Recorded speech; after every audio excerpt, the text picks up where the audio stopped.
Historia eclesiástica. Eusebio de Cesarea. Libro 1. Fundamento de la promesa. Sobre el tiempo en que Cristo se apareció a los hombres v1. Después de este preámbulo imprescindible para la composición de la historia eclesiástica propuesta por nosotros, proseguimos, como si emprendiéramos una travesía con la manifestación de nuestro Salvador en carne, tras invocar en nuestro auxilio, y para la veracidad de la exposición, al Dios Padre del Verbo y a su siervo Jesucristo, Salvador y Señor nuestro, el celestial Verbo de Dios. 2. Así pues, nuestro Señor y Salvador Jesucristo nació, de acuerdo con las profecías, en Belén de Judá, en el año 42 del reinado de Augusto, y en el año 28 del sometimiento de Egipto y muerte de Antonio y Cleopatra. Con ello se extinguía la dinastía egipcia de los Ptolomeos, en el primer censo, siendo Cirenio gobernador de Siria. 3. Flavio Josefo, el más insigne historiador judío, también recuerda este censo de Cirenio. Y además se refiere a otros acontecimientos relativos a una secta de Galileos que surgió en aquel tiempo, la cual también menciona mucho Lucas en el libro de los Hechos de los Apóstoles. Después de este, se levantó Judas el Galileo, en los días del censo, y llevó en pos de sí a mucho pueblo. Pereció también él, y todos los que le obedecían fueron dispersados. 4. De acuerdo con todo esto, el autor mencionado añade, en el libro 18 de sus Antigüedades, las siguientes palabras textualmente. Pero Cirenio, miembro del Senado, después de pasar por todos los demás cargos, siendo un cónsul grande por su dignidad, vino a Siria con unos pocos hombres, enviado por César como juez de la nación y censor de los bienes. 5. A continuación dice. Pero Judas el Galaumita, de la ciudad de Gaula, tomando consigo al fariseo Sadoc, inició una revuelta arguyendo que el censo solo conducía a la esclavitud, y exhortaba al pueblo a preocuparse por la libertad. 6. Y él mismo escribe acerca de este tema, en la segunda historia de las guerras de los judíos, lo siguiente. Entonces, un hombre galileo, llamado Judas, instigó a una revuelta a los habitantes del país, acusándoles porque se sometían al pago del tributo de los romanos y soportaban soberanos mortales después de Dios. Todo esto según Josefo. Como, según las profecías, cesó en tiempo de Cristo la línea de los primeros gobernadores de los judíos, y Herodes, el primer extranjero, fue su rey v1. Precisamente en el momento en que Herodes tomó el gobierno del pueblo judío, siendo el primer extranjero en ser nombrado para este cargo, se cumplió la profecía anunciada a Moisés, diciendo, no faltará jefe salido de Judá, ni legislador salido de sus muslos, hasta que llegue aquel para quien está reservado, a quien señala como esperanza de las naciones. 2. En efecto, la predicción se mantuvo incumplida mientras pudieron gobernar los judíos, desde el principio con Moisés hasta el imperio de Augusto. Pero fue entonces cuando por primera vez el mando de los judíos fue entregado a un extranjero, a Herodes, el cual, según Josefo, era idumeo por parte de su padre y árabe por parte de su madre. Pero según dice Africano, que no es un historiador cualquiera, los que han investigado con exactitud, concluyen que Antipatro, padre de Herodes, era hijo de cierto Herodes Ascalón, de los hieródulos en el templo de Apolo. 3. Este Anfipatro, cuando era niño, fue apresado por unos bandidos idumeos y vivió con ellos porque su padre, por su pobreza, no pudo pagar por él. Así es educado entre ellos, y posteriormente entabló amistad con Hircano, sumo sacerdote de los judíos. De él nació el Herodes del tiempo de nuestro Salvador. 4. De modo que, con la llegada al reino de los judíos de una tal persona, también estaba a la puerta la esperanza de las naciones, de acuerdo con la profecía, ya que con su entrada en el poder desaparecieron los gobernantes y dirigentes según la sucesión, entre otros, del mismo Moisés. 5. Ciertamente reinaron antes de la cautividad y la deportación a Babilonia, empezando primero por Saúl y por David. Pero antes de los reyes también cuidaron de ellos unos gobernantes, los jueces, empezando a partir de Moisés y de su sucesor Josué. 6. Después del retorno desde Babilonia, dispusieron ininterrumpidamente de una oligarquía en constitución aristocrática, los sacerdotes estaban al frente de todo asunto, hasta que el general romano Pompeyo, enfrentándose a Jerusalén, la sitió por la fuerza y profanó las cosas santas, entrando en el lugar más íntimo del templo. Envió preso a Roma con sus hijos a Aristóbulo, quien hasta el momento, siguiendo la sucesión de sus padres, era rey y sumo sacerdote, y deparó el sumo sacerdocio a su hermano Hircano. Desde entonces el pueblo judío pasó a ser tributario de los romanos. 7. En el momento en que Hircano, el último que sostenía la sucesión de los sumos sacerdotes, fue apresado por los partos, Herodes, el primer extranjero, como ya mencioné anteriormente, recibió el pueblo judío de manos del Senado romano y del emperador Augusto. 8. Entonces, evidentemente, tuvo lugar la venida de Cristo, acompañada, según la profecía, de la anhelada salvación y del llamamiento de las naciones. Desde aquel momento los gobernadores y dirigentes de Judá, me refiero a los que pertenecían al pueblo judío, cesaron, y consecuentemente fueron desatendidos los asuntos del sumo sacerdocio, que con regularidad había sido transmitido de padres a hijos en cada generación. 9. Un testigo fidedigno de todo esto lo tenemos en Josefo, el cual muestra cómo Herodes, cuando recibió el reino de manos de los romanos, ya no instituyó el sumo sacerdocio según el linaje inicial, sino que concedió este honor a ciertos desconocidos. Asimismo, añade también Josefo, su hijo Arquelao y los romanos que posteriormente tomaron el mando de los judíos, obraron del mismo modo que Herodes en la institución del sumo sacerdocio. 10. También Josefo narra cómo Herodes fue el primero en guardar bajo su propio sello las santas vestiduras del sumo sacerdote e impidió que los sumos sacerdotes las usaran, igualmente obraron Arquelao y los romanos posteriores a él. 11.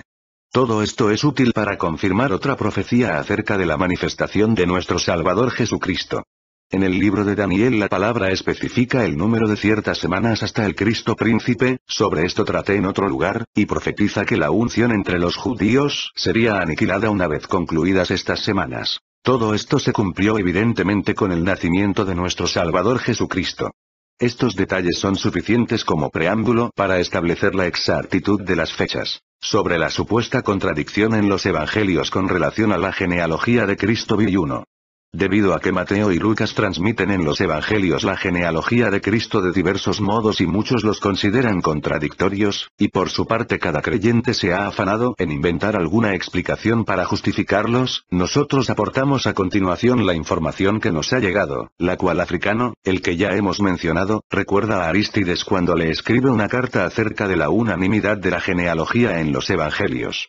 Rechaza las opiniones de los demás como forzadas y falsas, y redacta la información que él ha recibido como sigue. 2. Así pues, los nombres de las familias de Israel eran calculados o bien por naturaleza o bien por la ley.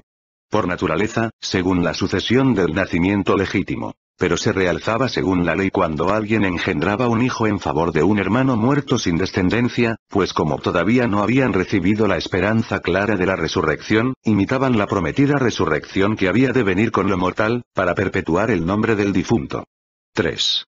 En consecuencia, los que se hallan en esta genealogía son tanto los que se sucedieron legítimamente de padres a hijos, como los que fueron engendrados con el nombre de otros, y se hace memona por igual de ambos. De los engendrados y de los que representa que lo han sido. 4. De suerte que ninguno de los dos evangelios miente, sino que enumeran siguiendo el linaje natural y siguiendo el linaje por la ley, lógicamente, pues las familias de Salomón y de Natán estaban entrelazadas debido a las resurrecciones de los que murieron sin descendencia, de las segundas nupcias y de las resurrecciones de los hijos. De manera que es lícito creer que unos son hijos de distintos padres en diversas ocasiones, de los ficticios y de los reales. Concluimos, pues, que ambas genealogías son legítimamente verdaderas y llegan hasta José con exactitud, aunque de modo complicado. 5. No obstante, para que quede más claro lo que hemos expuesto, paso a explicar el enlace de las familias. Al contar las generaciones partiendo de David y pasando por Salomón se encuentra a Matán, tercero por el final, que engendró a Jacob, padre de José. En cambio desde Natán hijo de David, según Lucas, el tercero por el final es Melquí, y José era hijo de Elí, hijo de Melquí. 6. Ya que nuestro objetivo está fijado en José, nos es preciso demostrar por qué razón dos personas distintas aparecen como su padre. Jacob partiendo de Salomón y Elí desde Natán. Tenemos que ver cómo Jacob y Elí son hermanos y cómo sus padres Matán y Melquí parecen ser abuelos de José, siendo ellos de distinto linaje. 7. Matán y Melquí se casaron sucesivamente con la misma mujer y engendraron hijos de la misma madre, pues la ley no prohibió que una mujer en soledad, ya fuera por haber sido repudiada por su marido o por la muerte de éste, se casara con otro varón. 8. Por consiguiente, de esta, que es el nombre de la mujer según la tradición, en primer lugar Matán, de la familia de Salomón, engendró a Jacob, pero cuando él murió, Melquí, de la familia de Natán, se casó con la viuda, que, como ya dijimos, era de otra familia pero de la misma tribu. Este tuvo un hijo, Elí. 9. Así Jacob y Elí son hermanos de la misma madre a pesar de pertenecer a distintas familias. Uno de ellos, Jacob, muere sin hijos, y su hermano Elí, tomando la mujer de Jacob, engendró de ella un tercer hijo, José. Este es por naturaleza de Elí, y según el texto que está escrito. Y Jacob engendró a José. Pero según la ley era hijo de Elí, pues Jacob, siendo su hermano, le levantó simiente. Por lo cual su genealogía no será invalidada. 10. El evangelista Mateo hace el recuento como sigue. Jacob engendró a José. Pero Lucas, en orden inverso, el cual era, también añade esto de José, hijo de Elí, hijo de Melquí. No podía expresar con mayor precisión el nacimiento según la ley. Va siguiendo hasta Adán, hijo de Dios, y suprime el engendró hasta el final, al tratar de este tipo de paternidad. 11. Esto no son conjeturas sin fundamento, pues los padres según la carne de nuestro Salvador, ya sea por aparentar, ya sea simplemente por enseñar siempre siendo sinceros, nos entregaron también lo siguiente. Unos bandidos idumeos asaltaron Escolán, ciudad de Palestina, y se llevaron preso, junto con otros despojos del templo de Apolo, erigido entre los muros, a Antipatro, hijo de un tal Herodes, hiriéndolo. Pero siéndole imposible al sacerdote satisfacer el precio del rescate por su hijo, Antipatro fue criado en las costumbres de los idumeos, y posteriormente entabló amistad con Hircano, el sacerdote de Judea. 12. Fue embajador a Pompeyo en nombre de Hircano, para el que liberó el reino asolado por su hermano Aristóbulo. Pero él mismo fue afortunado, pues consiguió ser epimeletes de Palestina. Mas a Antipatro, asesinado por envidia de sus abundantes y buenos éxitos, le sucedió el hijo de Herodes, quien posteriormente fue escogido para reinar sobre los judíos por decreto de Antonio y del senador Augusto. Herodes y los demás tetrarcas fueron hijos suyos. En verdad, todos los detalles concuerdan con la historia de los griegos. 13. Ahora bien, como que todas las familias hebreas se hallaban registradas en los archivos, incluyendo los prosélitos como Aquior el amonita, Ruth la moabita y los egipcios que partieron juntamente con los hebreos, Herodes, al no estar en nada relacionado con la raza de los israelitas y acuciado por su origen oscuro, mandó quemar todos los registros de las familias, pensando que él parecería un noble si tampoco otros podían trazar sus linajes con documentos oficiales, hasta los patriarcas, o los prosélitos, o los llamados Geyoras, extranjeros mezclados. 14. Pero unos pocos meticulosos se jactaban de su linaje, preservado por tener registros privados, donde figuraban los nombres, o simplemente por poseer alguna copia. Entre estos se encontraban los que antes mencionamos, los llamados Desposino, y por su relación con el linaje de nuestro Salvador. Estos expusieron la genealogía que hemos propuesto nosotros desde el libro de los días, hasta donde llegaron, visitando las aldeas judías de Nazaret y Locoba y el resto de la tierra. 15. Sea como fuere, no se puede encontrar explicación más clara que esta, y por esta razón yo lo creo. Asimismo toda persona bondadosa. Y a pesar de no estar atestiguada, cuidémonos de ella, porque una más consistente no puede explicarse. De todos modos, el Evangelio es totalmente verdadero. 16.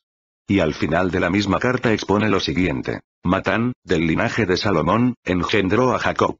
Pero una vez muerto Matán y Melquí, del linaje de Natán, engendró a Elí de la mujer de su hermano. De este modo Elí y Jacob son hermanos de la misma madre. Al morir Elí sin hijos, Jacob le levantó simiente, y nació José, su hijo por naturaleza, pero Elí según la ley. En consecuencia, José era hijo de ambos. 17. Hasta aquí, africano. Una vez trazada la genealogía de José, también se puede mostrar que María era de su misma línea, pues según la ley de Moisés era ilícito entremezclar las distintas tribus y se ordenaba unir en matrimonio con uno del mismo pueblo y de la misma tribu, para que la heredad de la familia no pasara de una tribu a otra. Todo esto sea suficiente para este asunto.